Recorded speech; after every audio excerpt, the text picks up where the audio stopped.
Le livre du ciel, tome 9, 14 juillet 1909. Dieu seul peut infuser la paix dans l'âme. J'ai traversé une période très amère à cause de la privation de mon bon Jésus.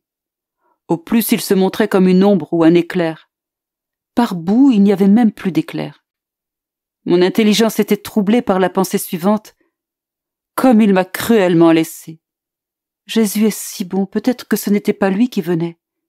Sa bonté ne m'aurait pas fait cela. Qui sait, c'était peut-être le diable ou mon imagination, ou des rêves. Mais au plus profond de moi, mon âme ne voulait pas prêter attention à ces pensées contrariantes et elle voulait rester dans la paix. Elle s'enfonçait de plus en plus dans la volonté de Dieu.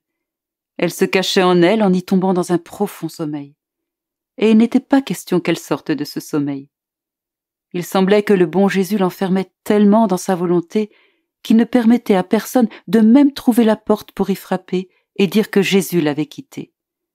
Ainsi mon âme dormait et demeurait dans la paix.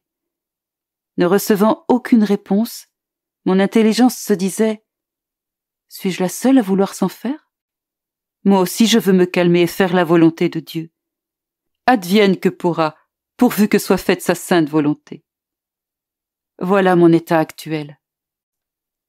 Ce matin, alors que je pensais à ce que je viens de dire, mon bon Jésus me dit « Ma fille, si cela avait été de l'imagination, des songes ou des démons, il n'aurait pas eu assez de puissance pour te faire posséder l'auréole de la paix. Et ce, non seulement pendant une journée, mais pendant au moins 25 ans.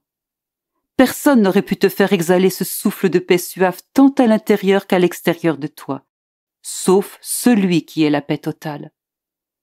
Si un souffle de trouble l'atteignait, il ne serait plus Dieu. Sa majesté s'obscurcirait, sa grandeur diminuerait, sa puissance s'affaiblirait. En somme, tout son être divin en serait secoué. Celui qui te possède et que tu possèdes veille sur toi sans cesse, afin qu'aucun souffle de trouble ne t'atteigne. Souviens-toi qu'à chacune de mes venues, je t'ai toujours corrigé si un souffle de trouble se trouvait en toi. Rien ne me déplaît autant que de ne pas te voir dans une paix parfaite. Et je te quittais seulement après que tu aies recouvré ta paix. Ni la fantaisie, ni le rêve, et encore moins le diable n'ont cette capacité. Encore moins peuvent-ils communiquer cette paix aux autres. Calme-toi donc, et ne sois pas ingrate envers moi.